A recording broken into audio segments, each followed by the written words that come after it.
ዴሉክስ ፕሮፐርቲስ ውበትና ዘመናዊነትን እየተላበሰች በመጣችው አዲስ አበባችን እምብርት ከወዳጅነት ፓርክ ፊት ለፊት ቅንጡ መኖሪያ አፓርትመንት ቤቶችን በትጋት በመገንባት ላይ ይገኛል።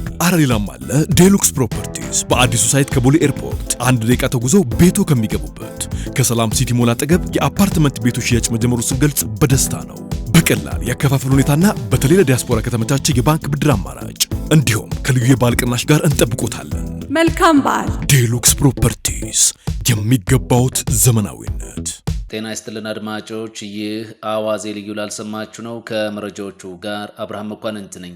እስራኤል ለሁቲው ጥቃት የበቀል መልስ መልሳለች ተባለ። በፈጸመችው ጥቃትም 8 ሰዎች መሞታቸው ተዘግቧል። ጠቅላይ ሚኒስትር ቤንያሚን ኔታንያሁ ዌስት ባንክን ከእስራኤል ጋር እንዲቀላቅሉ አልፈቅድም ሲሉ ፕሬዝዳንት ትራምፕ ገለጹ። ግብጽ የኬንያው ፕሬዝዳንት በህዳሴ ግድብ ምርቃት ላይ በመገኘታቸው ቅር መሰኘቷን አስታወቀች። በአዲስ አበባ ከተማ በየቀኑ ከ1 በላይ የግንባታ ሰራተኛ ህይወት እያለፈ ነው ተብሏል። ሁሉንም ጉዳዮች በዝርዝር እናስደምጣችኋለን። አብራችሁን ቆዩም። ግብጽ የኬንያው ፕሬዝዳንት በህዳሴ ግድብ ምርቃት ላይ በመገኘታቸው ቅር መሰኘቷን ገለጸች። የኬንያው ፕሬዝዳንት ዊሊያም ሩቶ በታላቁ የኢትዮጵያ ህዳሴ ግድብ ምርቃት ላይ በመገኘታቸው ግብጽ ቅር እንደተሰኘች በኬንያ የግብጽ አምባሳደር የሆኑት ሀተም ዮስሪ ሆስኒ ለሀገሪቱ ፓርላማ አፈ ጉባኤ ገልጸዋል። አምባሳደሩን ተቀብለው ያነጋገሩት የኬንያ ፓርላማ አፈ ጉባኤ ሞሰስ ዋታንጉላ በበኩላቸው ግብጽ ከናይል ውሃ ጋር የተያያዘ ያላትን ማንኛውንም ስጋት በተመለከተ ኢትዮጵያ ላይ ብቻ ከማተኮር ይልቅ ከሁሉም የተፋሰሱ አገራት ጋር እንድትመካከርም ጠይቀዋል። የኬንያ መገናኛ ብዙሃን ዘገባ እንደሚያመላክተው የኬንያ ፓርላማ አፈ ጉባኤ ዋታንጉላና የግብፁ አምባሳደር መስከረም 14 2017 ዓ.ም በተገናኙበት ወቅት በዝርዝር ከተነሱ ጉዳዮች አንዱ በካይሮና በአዲስ አበባ መካከል ያለመግባባት ምንጭ የሆነው የናይል ውሃ ጉዳይ ነው። የግብፁ አምባሳደር ኢትዮጵያ ከ2 ሳምንት በፊት ባስመረቀችው ግዙፉ የህዳሴ ግድብ ላይ ያላትን ቅሬታ አስረድተዋል። አምባሳደር ሆስኒ የህዳሴ ግድብ ግንባታ ከዓለም አቀፍ ሕግ የተቃረነና የተቋቋሙ የሕግ ማዕቀፍን የማያከብር እንደሆነ መናገራቸውን የኬንያው ዘስታር ጋዜጣ ዘግቧል። አምባሳደሩ አክለውም አገራቸው ያላትን መብት የሚያስጠብቅና የናይል ውሃ ፍትሐዊ ተጠቃሚነት የሚያረጋግጥ አሳሪ ስምምነት እንዲፈረም ከ10 ዓመት በላይ ለሚሆን ጊዜ ስትጥር እንደነበርም ገልጸዋልም ተብሏል። በአዲስ አበባ ከተማ በየቀኑ ከ1 በላይ የግንባታ ሰራተኛ ህይወት ያልፋል ተባለ። ይህንን ያለው የከተማዋ የግንባታ ፍቃድና ቁጥጥር ባለስልጣን ነው። በአዲስ አበባ በአሁኑ ወቅት ከ24000 በላይ ህንፃዎች በግንባታ ላይ መሆናቸውም ተመላክቷል። የአዲስ አበባ የግንባታ ፍቃድና ቁጥጥር ባለስልጣን ዋና ዳይሬክተር ህይወት ሳሙኤል በግንባታ ሂደት ላይ በከተማዋ እየደረሰ ያለው የሞትና የአካል ጉዳት አሳሳቢ እንደሆነ አስረድተዋል። እነዚህም ጉዳቶች በአግባቡ ሪፖርት ደረጉ እየታለፉ ነው ያሉት ዋና ዳይሬክተሯም በከተማዋ እየተገነቡ ካሉና ከተገነቡ ህንፃዎች ጀርባ የብዙ እህቶቻችንና ወንድሞቻችን ደም ፈሷል፣ ህይወትም ጠፍቷል ብለዋል። ከ2015 እስከ 2017 ዓመታት ብቻ በአዲስ አበባ ከተማ በግንባታ ሂደት ላይ የነበሩ 142 ሰዎች ህይወት ማለፉን የተናገሩት ደግሞ የባለስልጣን መስሪያ ቤቱ ምክትል ዳይሬክተር አበበ እሸቱ ናቸው። ይህ ለፖሊስ ሪፖርት ከተደረገና ከጤና ተቋማት የተሰበሰበ መረጃ ስለሆነ እንጂ በከተማዋ በግንባታ ሂደት ላይ እየደረሰ ያለውን ሞት የሚያመላክት መረጃ እንደሆነ መታወቅ አለበት ብለዋል ምክትል ዳይሬክተሩ። ምክንያቱም ለፖሊስ ሪፖርት ሳይደረግ የሚቀር በሽምግልና በመሸፋፈንና አስታምማለሁ በሚል በየቤቱ የሚሞተው ሰራተኛ ሪፖርት የተደረገውን በብዙ ስለሚበልጥ ነው ብለዋል። የኮንስትራክሽን ስራ መስክ ከግብርና በመቀጠል ከፍተኛ የስራ ዕድል ፈጣሪ መሆኑን የተናገሩት አቶ አበበ እሸቱ በግንባታ ስራ ጥንቃቄ ጉድለት ምክንያት አሰቃቂ ሞትና የአካል ጉዳት እየደረሰ እንደሆነ አስረድተዋል።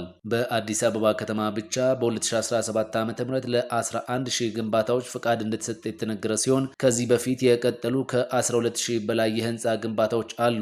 ይህም በአሁኑ ወቅት በከተማዋ ያለውን ህንፃ ግንባታ ወደ 24000 ያደርሰዋልም ተብሏል። የእነዚህ ህንፃዎች አጠቃላይ ወጪም ወደ 500 ቢሊዮን ብር እንደሚጠጋም ኢንጂነር አበበ ተናግሯል።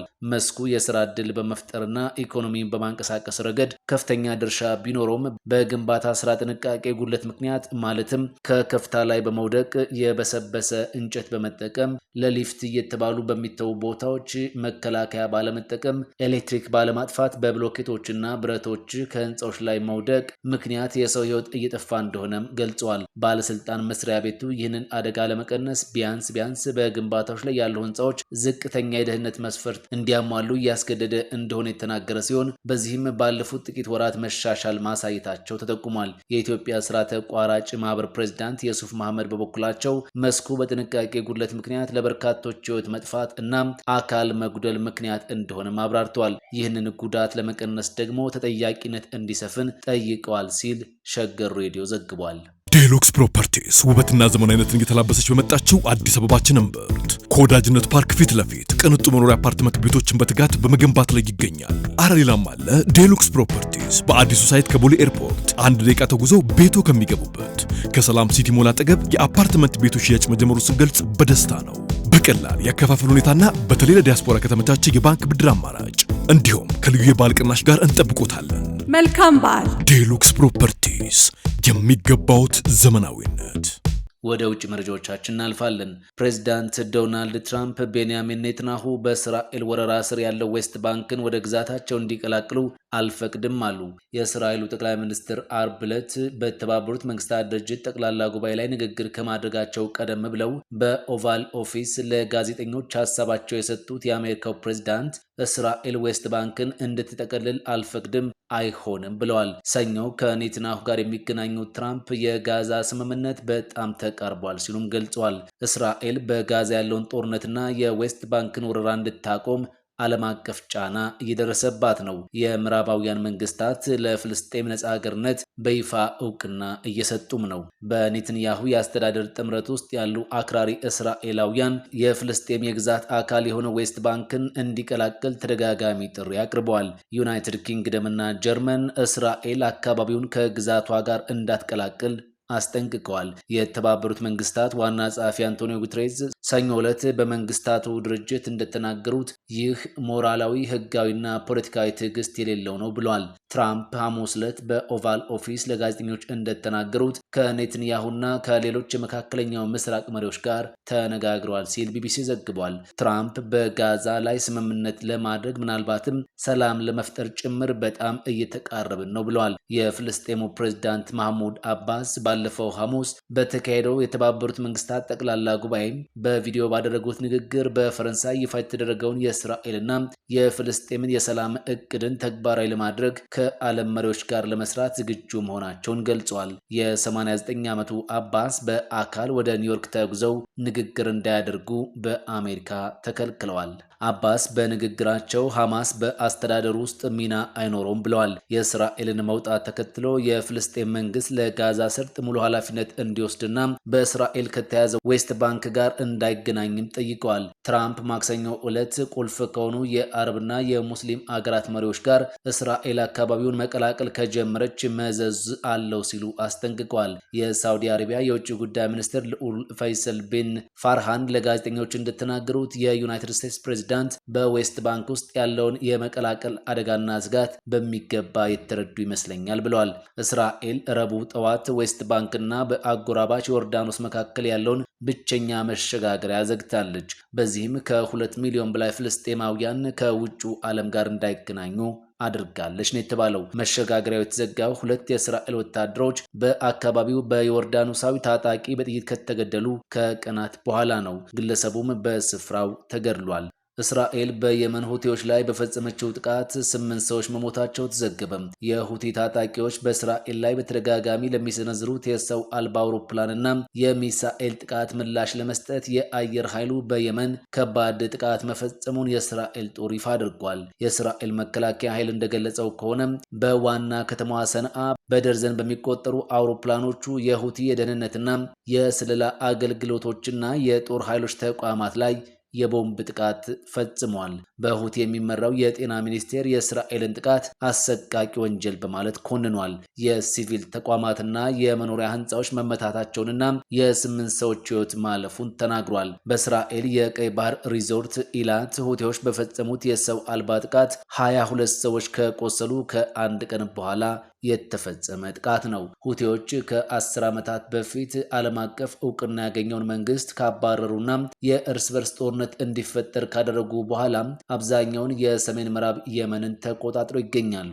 እስራኤል በየመን ሁቲዎች በአገሪቱ ላይ ለተተኮሱት በመቶዎች ለሚቆጠሩ ሚሳኤሎችና ሰው አልባ አውሮፕላኖች አጸፋዊ እርምጃ በመውሰድ ብዙ የአየር ጥቃት አድርሳለች። የእስራኤልን ጥቃት ተከትሎ ሐሙስ ከሰዓት በኋላ በከተማ በሚገኙ ቢያንስ 3 ቦታዎች ላይ ትልቅ ጥቁር ጭስ ሲወጣ የሚያሳዩ ቪዲዮዎችም ታይቷል። ጥቃቱ የተፈጸመው በሁቲ የሚተዳደረው አል ማሲራህ ቲቪ የንቅናቄው መሪ አብዱል ማሊክ አልሁቲ ንግግር ከማስተላለፉ በፊት ነው። አል ማሲራህ እንደዘገበው ጥቃቱ ያነጣጠረው በማይና ሳቢኢን በሚገኙ የመኖሪያ አካባቢዎች እንዲሁም በዳህባን የኃይል ማመንጫ ጣቢያ ላይ ነው። በርካታ የወደሙ ህንፃዎችን የሚያሳዩ ፎቶግራፎችንም ለቋል። 8 ሰዎች መሞታቸውንና 142 ሰዎች መቁሰላቸውን እንዲሁም ሰላማዊ ሰዎችም እንደሚገኙበት አመልክቷል።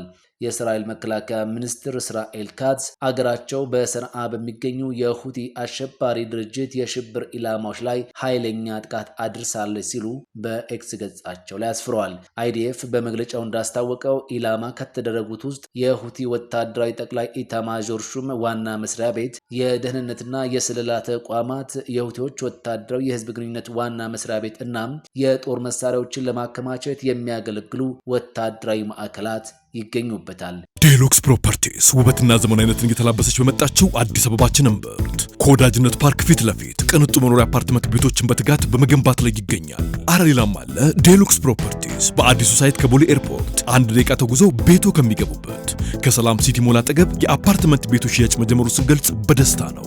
በቀላል ያከፋፈል ሁኔታና በተለይ ለዲያስፖራ ከተመቻቸ የባንክ ብድር አማራጭ እንዲሁም ከልዩ የበዓል ቅናሽ ጋር እንጠብቆታለን። መልካም በዓል። ዴሉክስ ፕሮፐርቲስ የሚገባውት ዘመናዊነት። ፈጣን ያልተሰሙ መረጃዎችንና ትኩስ የኪነ ጥበብ ዜናዎችን ለማግኘት የቁም ነገር ሚዲያ የዩቲዩብ ቻናልን በመቀላቀል ቤተሰብ የሆኑ ቻናላችንን ሰብስክራይብ ያድርጉ። በቲክቶክም አለን። ቁም ነገር ሚዲያ ኦፊሻል ብለው ይከተሉን። እናመሰግናለን። ቁም ነገር ሚዲያ፣ ለቁም ነገር እንሰራለን።